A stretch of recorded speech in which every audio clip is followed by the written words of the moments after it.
Yeah, what in? Yeah, Samba. Voilà. Alors on m'a dit. Sophie, Lali. Lambao. Sophie là. Kena lay bu ko doon watto. Lambor na lan to ko lande. Ni orno yara jo. Anani. Ah, yoni ko. Donc da ni ça.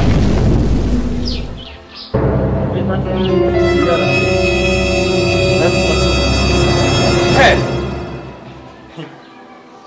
Samba. Yes, I va trop. Yes, I. Hakuna nyalla. Ouais, c'est moi. Pour moi, c'est bien. La ilaha illallah muhammadur rasulullah. Wo, yawre no weli kono yawtede kadi hino metti Kono. safe yawalan kono wata yawtolan hakkunde ma e Allah ko hombo jon ma dole kango Dundo. Mimi. Wona do minani be wana ina do wo joni wo sen ti cionci mondi fop kane suduga wo be ben hendal do hendal parti mo ko no mi ngal yete dum do na do warani la ko hombo innu ma cionciani no sentanderga ha bowal Sek jon sa wolti. Sek so mbere man. No, ardo safe andi ko mi nata ko hala hakkil ino henande lantum ko heddi woni ni ko ya borto cionci di ha ka yasi fetere ne sollita a fami se nanu ngala ko feti ndama jetta cionci anni bornoda voilà mi jetti dum pat go yeji na jetti na mi tano borni oro non jetti manni mi wola tum jetta fenande fawa horo parce que landi ko fenata ko ayda sutti feno gol fawa hore makko ak tewto bonna fena fawa hore makko Bay mo ñand burilam. non c'est ko yow porti do la Fene tum ko jetta. porto do le ko ala mi monto ko bordo ya Allah walla mara fuswat alsi goɗɗo waɗi dole kon hakkunde ngalla yoɓaymo kasi on yi gonode ko nakan ko wadi dum y a pas de problème mi sikko ay no natirde dole kon kam sikko ay ka on sogoloro bo jetti dum on joni la d'accord y a pas de problème min kasi mi sey ka mo han fonti dole ko fontumo nakan ko wadi dum nakan ko wadi ni mi wanno ko ko joni la dum mi sikko ay ka nami o dole ke a yoɓaymo nangu a yoɓa yew dole ke si wona ɗum ko sabbo watta yalta golle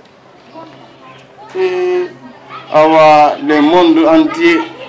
la guerre est commencée dans le cours parce que moi je ne vais pas laisser lanni bowal hari ko ha hande bowal joni ko bowe den adno men pusude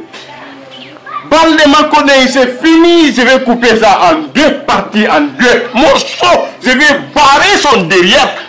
je vais barrer au nom de ma mère je vais payer pour lui au nom de si hakko de gars qui ne connaît pas bowal mon collègue c'est fini de parler dans les vies mikadi tigi on si mettale o mettila kono waɗi kadi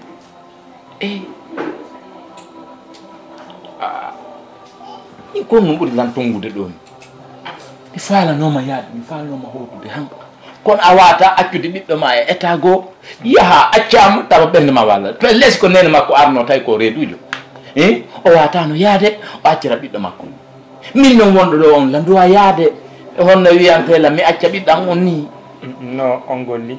on wakkilike awa joni noon ɗum ɗo yaltiri ni kono si onon on daral fi ɗum ɗo min mi daaray a yi bonki si a jombay suɓo mo jomba ta ndaaru mbadi ndin tum ndaaru iwde ndin dambugal ngal na fittugo dambugal laaɓa ko moɓɓen joni o a yi joni ko an o falli o bonnani jiwgal ko mo haɓɓitike moƴƴina jumma ko o andi reedu o yan ɗum honno wiyante ɓiɗɗo o yan ko yilti ɓen ɓiɗɗo makko on reedi karmo ko jalan on ko ɗum ɗin piiji ɓe wiyata mo o sara mum ɓe waɗi ɓiɗɗon o moƴƴinani o bonni ka an o moƴƴini ka makko ka awa joni moƴƴaade ko wonɗo yewte ko hino yewti si ɓiɗɗo si tanirawo ñannejo ñamama hara tanirawo ñannejo ñamama neɓay denna bo waɗaɗi mi nani yewtere mon nde ɓiɗɗam o wonata ɗo adi sakkiti dey kono ɓiɗɗo ko sabu waɗi ɗum ɗon hinani ɗum ko sabu o ɓiɗɗo o mayigoy kono ko sabu ɗo gandi kon ɗum waɗi piiji gono toon on innay subhanallah innon kadi astahfirullah so tawi woni o wowlidi dew ton noon par ce que ko wonɗon ɗo ko makko baɗo on gandi ka adna ɗo goɗɗo ko faala pimo wo ko Allah arsi ko makon ko ɗum ɗon heɓata ko Allah arsikama ko heɓata ɗum ɗon min ko arsike on faami ɗum ɗo ko arsike ko faalano ɗo ɗum ɗo wo e makko ko min ɓuuri faalede par ce que min ko min jomi mo dewgal sinnayi farilla ka andi sa ago haray tanira no weli ɓuuri ɓiɗɗo tanira ino komi faala wiide kon komi faala wiide kon fi on parti ɗon terte sifa ɗum ɗon taw jaɓu Allah walli o déjà ko min wowlan ɗon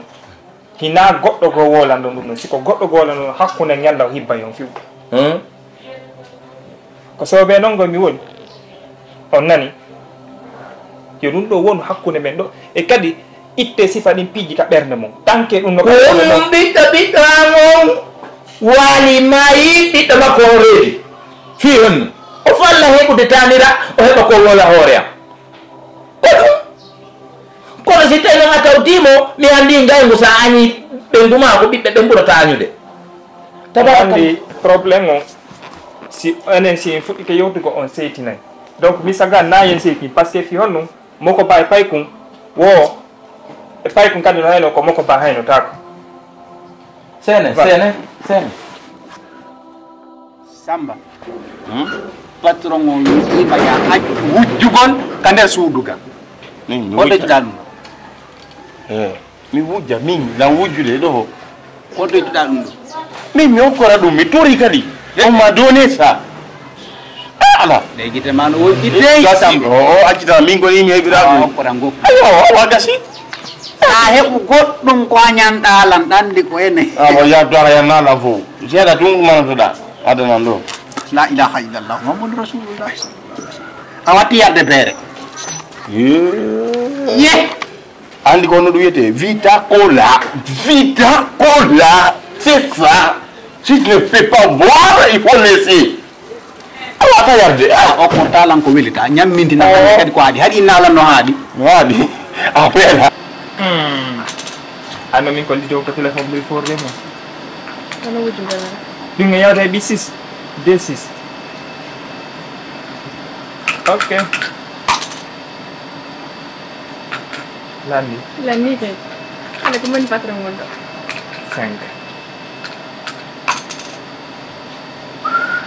iye zu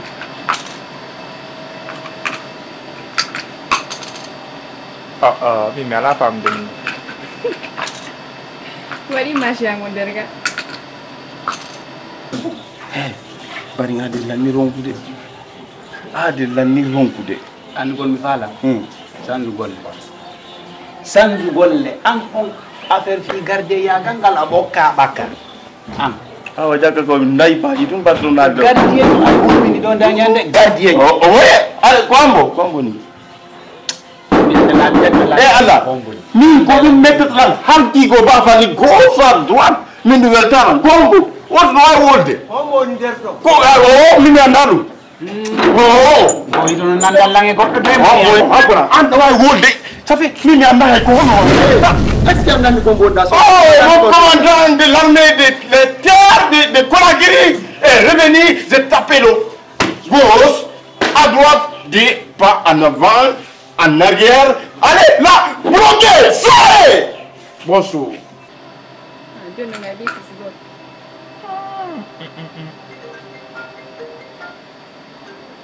voilà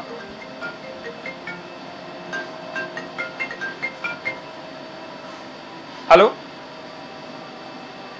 oui hondu hey problème ni to mi ganata lanka biro ni lang okipi mi da hala kan ni lang okipi la wonde be do taw habbono to yala voilà encore no joggi ma aden ko mojo reveni si en conscient qui tu es ni na golle ni sori ya gangal de tappo garder bo ko respect on passe là-bas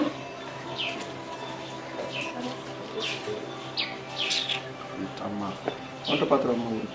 mais il yalti kon vous veillez bien ici problème wala hakuna je zero on de die ko de ma vide oh oui min ma sida veeyde do modja Why min sida veeyde do ma sida veeyde do c'est pour la no todo zero qui oui merci allons-y tu me donnes quelque chose à la maison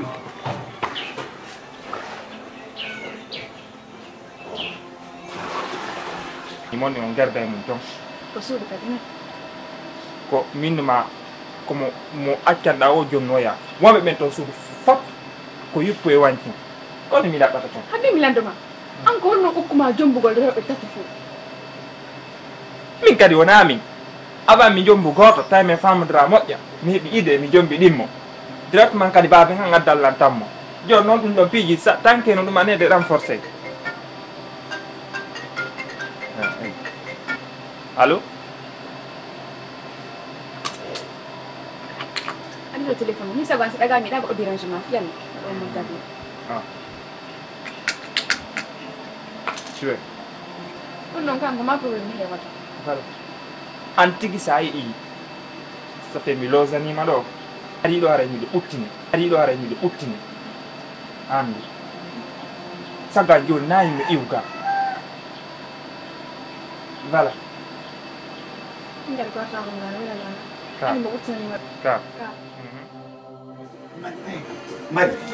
andi patron be be la ba goy mi ta ba jami mi no be wata yimirde yin aru gonci tanen be do est ce que be andi be no jombi 4e femme ali le story he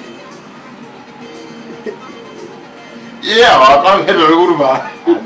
kuri itu do be ade do awa wonci dir tele ndan wonci dir tele nga ma be ari kare yalti le patron là c'est pas le patron est rentré dans le pigi à moja ay padere on ma be no boni a wonde ko do dugi ko c'est da ni tam pas ko de ganda le patron là c'est pas bon samba na ari ikonu woni ɗo seeɗani kondu ali yani ko di yaltude do ko bolan no way han si goddo yeyi leyɗe porɗo oui honno ayne sa fokkiti hotugo ara ne peut pas rentrer dans la vie hen kenum ara ko gundonge ma dum kay no mbubi o patron tufa ara est ce que be tufa o victime do ara ngaydu da he dum ko der gawo niwde der ga ye kay hen wi way do ara ramata na hennu ni ko ugol ni way ko way no wadden sa bari lam to hennu no min wata hewtan en awa en ko tiray hande billahi wallahi bayna antu ko mi holluma ka o kono non ko fo hebata non ma fema aywa wala wonen wadu seeda mi kay wara seeda ade on to bawo to yaha no ala wi fude la moy andi ko watti mi atti dimi wala da isira ta fuiti oui rentré awa do non so te samba no naatde don sa rentré na tay ka rentré o ila to ha so ti so bien rasulullah sallallahu alaihi wasallam e puis no arde nongu ino weli c'est la tête grande tête diru samba diru ala rentré viene no foti ne vere ko jaka ta te ga yantira kay zibiria ali yari ga ya be wodi ko bubi no yalde ka der hunno ko ma e ka kite ga ai to bumde oui he mu jeta ko na bore est ce que patron na angoni ko no jokkuɗon ɗo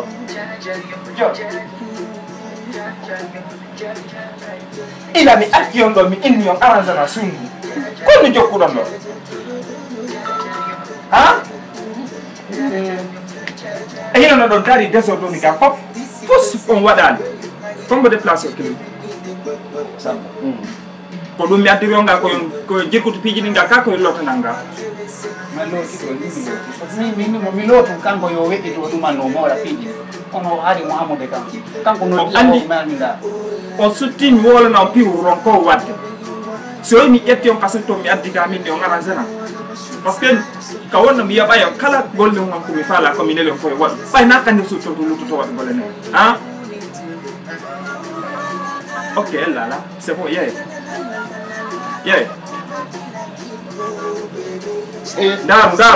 ndaru nayi ɗin ko hay paɗe maɓɓe ɗe mi ƴetti ɓe naati nder ga ndaru wona koye kamɓe no probléme ko woni probléme ko ɗum addanɗa ɓe nder ga non min tigila sikkude si ɓe ari ɓe waɗa komi faala kon ko ɗum waɗi si min min silan andunoɓe no ɗo no ɓe tawtano lan ɗo mi arta ɗum tawa ɓe nder ga hinum ɓe yiilan ɓe kriyantama probléme ko suudu hakkude ma yalla yaka siɗa ɗaɓɓude nayi a foti e haala no fuuf si ɓe annda fuuf ko sabu ɗum waɗi si mi ƴetti ɓe mi addi min e mi arrange andi ayi komo yaggal maɓɓe ngal ka ɓe arno ga ko désordre no ko tu nder ga ɓe on ma min hande kattadanaɓe nder ga hande kadi miɗa ɓeydi ko de chambre nder ga fiw dari chambre no way hakkude ma e allah ɗum de honcude gon ni non muña hey daytanki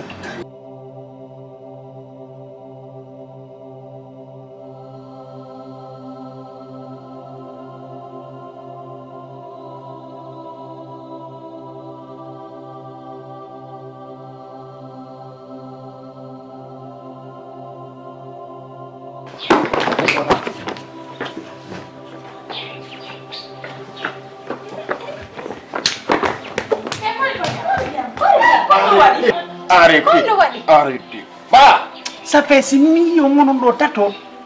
hiɗon jooɗi ɗo non no yurmi. Mais yurma on. Oui. Wanda ɗum. awa mi kono waɗi hay paɗe on ti wattaki eyo a andi yawre ni no yawre fuɗɗike on hoolaki ella mi tigi mi sikkano en tawa ɓe e nder gagoy par ce que mi sikkuno mi yara mi tawa ɓe yeeyi ɓay ko min ko ɓe artum ɓe loota ɓe yaa non na problème allah tawa ɓe kriyantama probléme ko suudu rami moi ma yigoy hande ko le combien hande ko 28 de ka mi andi mais mi andi an miɗa retardugol ko ma ko paiement quoi miɗa retarde ko paiement ok saga yoɓe a temps quoi ɗa probléme minejo magal andi ɗo hinono probléme kon min tigi ɗo ko soñjilan ko ñini ko tawi ko tumɓe esiraɓe minima heɓe tum ala komin yewtoto on kon koko haton jiɗon nangol Da. ok Holam mi ala wolde. torongol nanno men ɗo nokkugo ka o yaali men ɗo ka min yalti ɗo tawi min e samba men halde tigi ti on woto men suuɗo non ɗo par ce que minen ko onon min ɓuuri irde ko ene yanggodiɗo Kani yanguti. yimɓe ɓen kala mo yanggoduɗa kon ɗo yurmayma voilà to ko jartande mais na probléme ɗum non janggo après merteyɗi jango adde janggo merteyɗi tuna promis ça inchallah hanni pagaya fof mais problème daytama ka ok sagam par ce que ko yawoto libre para goto dérange tama donc kala kadi ko andaɗa besoin mi haalanam ok voilà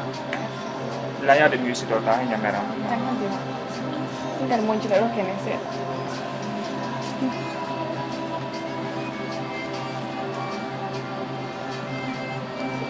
ko fof mais yeyi toon patron o jaka joom mbino 4e femme